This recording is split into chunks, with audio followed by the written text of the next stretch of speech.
গ্রেফতার করা হয়। বাংলাদেশের প্রথম প্রধানমন্ত্রী ছিলেন তাজউদ্দিন আহমদ। তার সুযোগ্য সন্তান তানজিম আহমেদ সোহেল তাজ। তুমি বিডিআরের হত্যার আসামি, বিডিআর হত্যার জন্য গ্রেফতার করা। সাবেক স্বরাষ্ট্র প্রতিমন্ত্রী ও বাংলাদেশের প্রথম প্রধানমন্ত্রী তাজউদ্দিন আহমেদের ছেলে সোহেল তাজ। তার গোপন রহস্য ফাঁস। জানা গেল 2009 সালের বিডিআর হত্যার আসামি সোহেল তাজ। পাকিস্তানের সঙ্গে যুদ্ধ করেছি স্বাধীনতার জন্য, আর স্বাধীনতা রক্ষার জন্য প্রয়োজনে ভারতের বিরুদ্ধেও যুদ্ধ করব। আত্মমর্যাদা বিসর্জন দিয়ে মাথা নত করে থাকব না। শেখ হাসিনাকে ভারত 15 বছর ধরে বাংলাদেশে নিযুক্ত করে রেখেছিল। আলোচিত ঘটনা বিডিআর বিদ্রোহের দিন কারা কারাই বা জড়িত ছিলেন পিলখানা হত্যাকাণ্ডের ষড়যন্ত্রের সাথে। 5ই অগাস্ট সরকার পতনের পর থেকে চাঞ্চল্যকর এই সব প্রশ্নে সরব গোটা দেশ। নানা মহল ঘিরে চলছে নানান জল্পনা কল্পনা। একে একে বেরিয়ে আসছে থোরের বিড়াল। বিশেষ করে বারবার সোহেল তাজের নাম উঠে আসছে। হয়েছে মারি, এবার কিন্তু বিষয়টাকে একটু তোমরা সেটেল করে ফেলো। তাই আমি বললাম যে কি ব্যাপারে বৌদি, কি সেটেল করব? তো বলো যে দেখো, ওই এপার বাংলা ওপার বাংলা এখন যে খেলাটা শুরু হয়ে গেছে, এই খেলায় কিন্তু মারি আমরা বড় বিপদে পড়ে গেছি। দেখো রাগের মাথায় কি বলেছি। আর আমাদের ওই মুখ্য পলিটিশিয়ান যারা আছে, ওই গদি মিডিয়াগুলো যারা আছে, তারা বিভিন্ন স্বার্থে আমাদের দেশের জনগণকে ভুল বুঝিয়ে দিয়েছিল। হ্যালো বন্ধুরা, আসসালামু আলাইকুম রহমতুল্লাহ। সবাই কেমন আছেন? আশা করি সবাই অনেক অনেক ভালো এবং সুস্থ আছেন। সবাইকে স্বাগতম জানাচ্ছি আমাদের আরেক নতুন ভিডিওতে। প্রতিদিনের মতো আমি আপনার মধ্যে সিরাত ফারুকি আবারও চলে আসলাম নতুন একটা ভিডিও নিয়ে। দর্শক, ইতিমধ্যে আপনারা সবাই ভিডিওর শুরুতেই টাইটেল এবং থাম্বনেল থেকে বুঝতে পেরেছেন আজকে কি বিষয়টা নিয়ে কথা বলবো। আজকে যে বিষয়টা নিয়ে কথা বলবো খুবই গুরুত্বপূর্ণ একটা বিষয়। ইতিমধ্যে ভিডিওর শুরুতে বেশ কিছু অংশ বিশেষ দেখেছেন, যে অংশ বিশেষগুলোর মাধ্যমে বুঝতে পেরেছেন আজকের ভিডিওটি কতটুকু গুরুত্বপূর্ণ হতে চলেছে।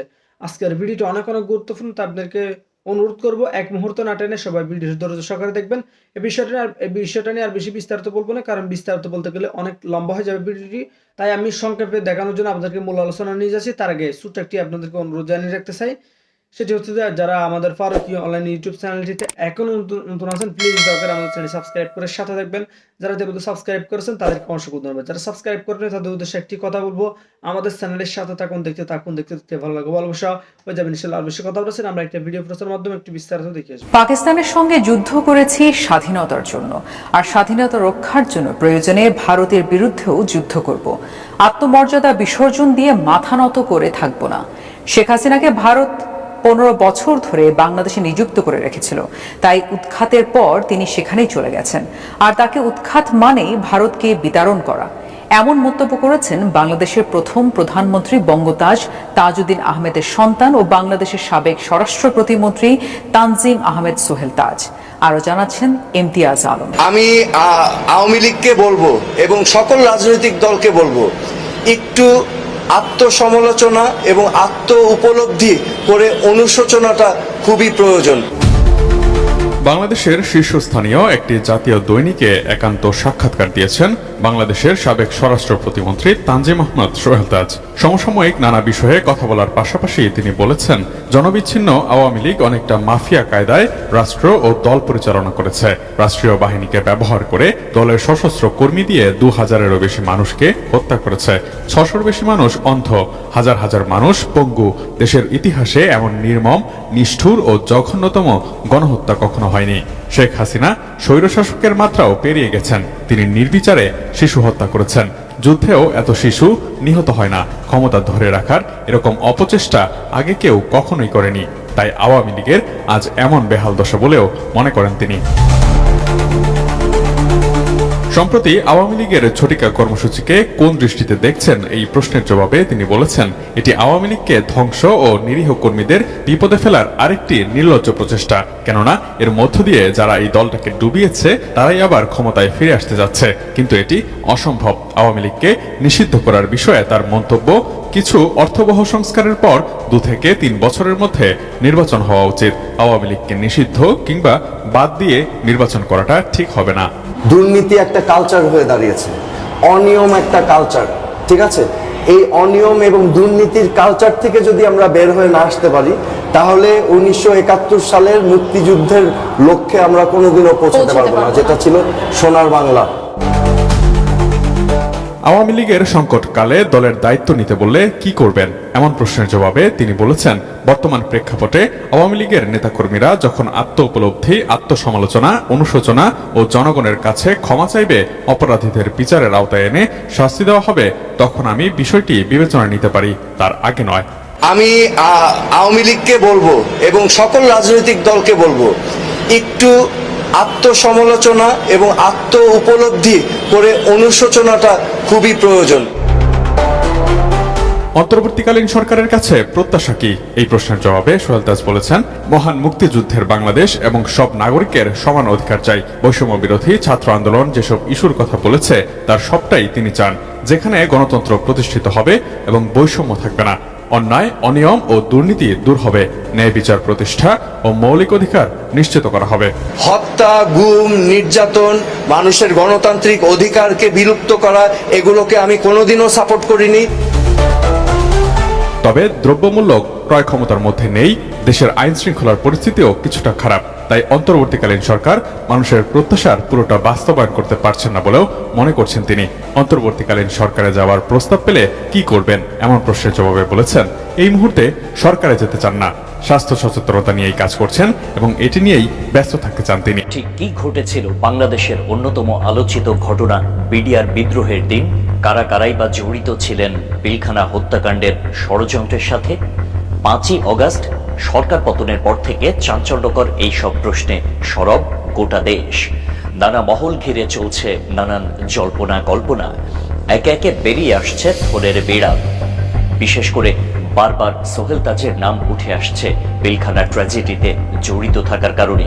তবে পিলখানা ট্র্যাজেডিতে নিজের নাম জড়িয়ে যাওয়ার পর অবশেষে মুখ খুললেন সাবেক স্বরাষ্ট্র প্রতিমন্ত্রী ও বাংলাদেশের প্রথম প্রধানমন্ত্রী তাজউদ্দিন আহমেদের ছেলে সোহেল তাজ। তিনি জানালেন, সত্য বলার সময় এসে গেছে। তার মতে সত্যই হচ্ছে সবচেয়ে বড় শক্তি। পিলখানা হত্যাযজ্ঞের সুষ্ঠু তদন্ত হওয়া উচিত। ভবিষ্যতে পুনর্তদন্ত হলে নিজের অভিজ্ঞতা ও পর্যবেক্ষণগুলো বলতে চান বলে জানান সোহেল তাজ। এ নিয়ে গত 15ই অগাস্ট বৃহস্পতিবার বিকেলে নিজের ভেরিফাইড ফেসবুক পেজে এসব কথা বলেন সোহেল তাজ, যেখানে তিনি লিখেছেন, সত্য বলার সময় এসেছে। সত্যই হচ্ছে সবচেয়ে বড় শক্তি। একজন মানুষের সবচেয়ে বড় সম্বল হচ্ছে তার আত্মসম্মান আর মর্যাদা, এবং সত্যই হচ্ছে সবচেয়ে বড় হাতিয়ার আর ঢাল। পৃথিবীর ইতিহাসে সবচেয়ে নৃশংস ও মর্মান্তিক ঘটনার একটি বাংলাদেশের পিলখানা ট্র্যাজেডি বা বিডিআর বিদ্রোহ। 2009 সালের 25 ও 26শে ফেব্রুয়ারি বিডিআর বিদ্রোহের ঘটনায় 57 জন সেনা কর্মকর্তা সহ 74 জন নিহত হন। বিডিআর বিদ্রোহের সময় স্বরাষ্ট্রমন্ত্রী ছিলেন সাহারা খাতুন আর স্বরাষ্ট্র প্রতিমন্ত্রী ছিলেন সোহেল তাজ। তাই অভিযোগ ওঠে পিলখানা ট্র্যাজেডির ঘটনার পরিকল্পনায় যুক্ত ছিলেন সোহেল তাজও। যদিও সোহেল তাজের পক্ষ থেকে দাবি করা হয় ঘটনার সময় তিনি দেশের বাইরে ছিলেন। তাই নিজেকে নির্দোষ দাবি করে সোহেল তাজ তার ফেসবুক স্ট্যাটাসে লিখেন, আপনারা যারা জেনে না জেনে বা বুঝে না বুঝে কোনো প্রমাণ ছাড়াই আমাকে নিয়ে পিলখানা হত্যাযজ্ঞের সঙ্গে জড়িত থাকার মিথ্যা অপপ্রচার করছেন, তাদের উদ্দেশ্যে বলবো এই কাজটা ঠিক না। আমিও বাংলাদেশের সব বিবেকবান মানুষের মতো হতভম্ব হয়েছিলাম, স্তম্ভিত হয়েছিলাম। আমিও মানসিকভাবে মর্মাহত হয়েছিলাম। আমিও সত্য জানতে চাই এবং সুষ্ঠু তদন্ত চাই। ভবিষ্যতে পুনর্তদন্ত হলে আমার অভিজ্ঞতা এবং পর্যবেক্ষণগুলো বলতে চাই। এছাড়া নিজের পোস্টে বিশেষ দ্রষ্টব্য অংশ যোগ করে তিনি লিখেন, আর যারা আতঙ্কে বা ভয়ে আছেন যে আমি কি আবার রাজনীতিতে আসছে কিনা, তাদের উদ্দেশ্যে বলবো, ডোন্ট ওরি, এই নোংরা পচা রাজনীতির ভাগ নিতে আসবো না, আপনারাই যথেষ্ট। বিডিআর বিদ্রোহের অনেকগুলো বছর পেরিয়ে গেলেও এখনো বিদ্রোহের প্রকৃত কারণ সহ অনেক তথ্যই অজানা রয়ে গেছে, থেকে গেছে রহস্যের আড়ালে। এই ঘটনায় দায়ের করা মামলার বিচার নিম্ন আদালতে শেষ হলেও এই বিদ্রোহের নেপথ্য কারণ নিয়ে নানা প্রশ্ন ও সংশয় রয়েছে। কেননা মামলার রায়ে বিদ্রোহের কারণ সম্পর্কে জওয়ানদের ক্ষোভের কথা উল্লেখ রয়েছে। তবে নিহতদের পরিবারগুলোর দাবি নেপথ্য কারণ শুধু ক্ষোভ নয়, আরও কিছু থাকতে পারে।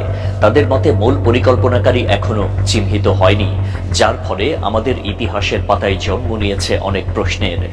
আজও অনেকে প্রশ্ন তোলেন, সেদিনের ঘটনার 2 ঘন্টা পরও কেন সেখানে কোনো সেনাবাহিনী, র্যাব, পুলিশ প্রেরণ করা হয়নি? সেই উত্তর জাতির কাছে আজও অজানা। ফলে বিডিআর বিদ্রোহের নেপথ্য কারণ ও উদ্দেশ্য নিয়ে আজও হাজারো প্রশ্ন ঘুরপাক খায় সাধারণ মানুষের মনে।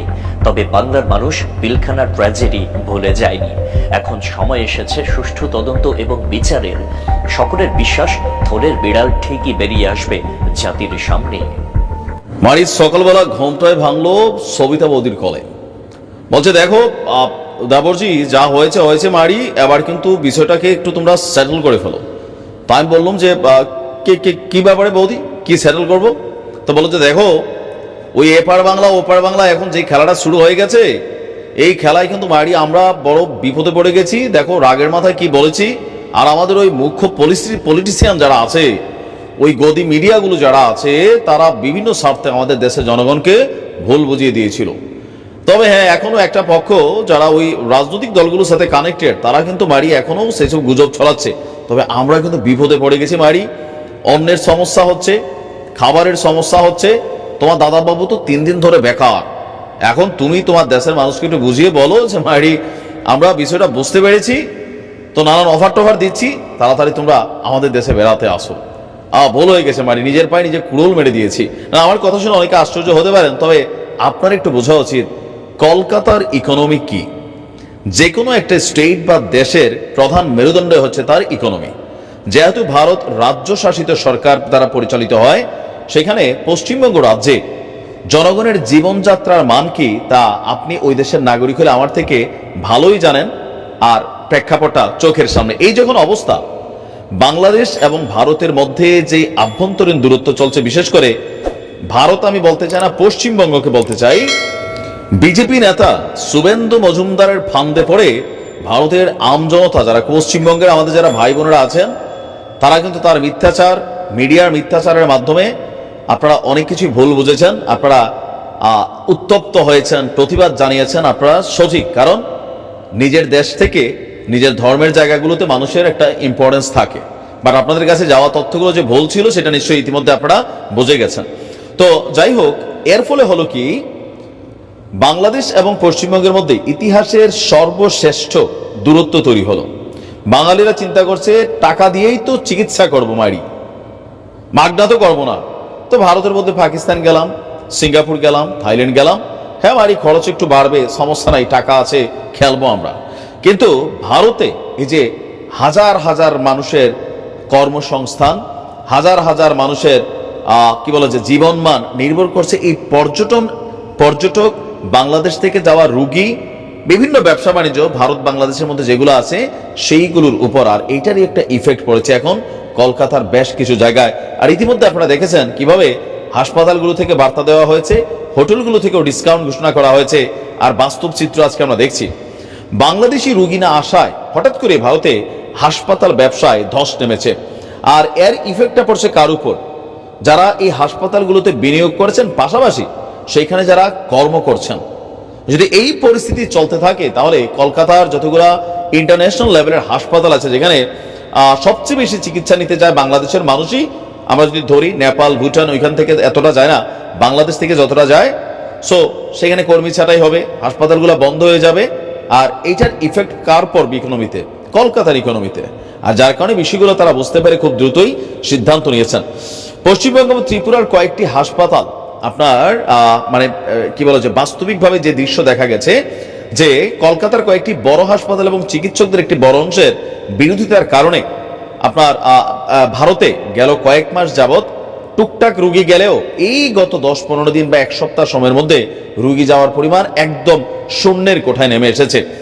বলা হচ্ছে পূর্ব ভারতের বেসরকারি হাসপাতালগুলোর সংগঠন জানাচ্ছে বাংলাদেশিদের মানে বাংলাদেশি রুগীদের আসা প্রায় 70% কমে। তো প্রিয় দর্শক, ভিডিওটি ভালো লাগলে অবশ্যই শেয়ার করে দিবেন। আর আমাদের চ্যানেলটিতে নতুন থাকলে চ্যানেল সাবস্ক্রাইব করে সাথে থাকবেন। ধন্যবাদ সবাইকে, ভালো থাকবেন, সুস্থ থাকবেন, আল্লাহ হাফিজ।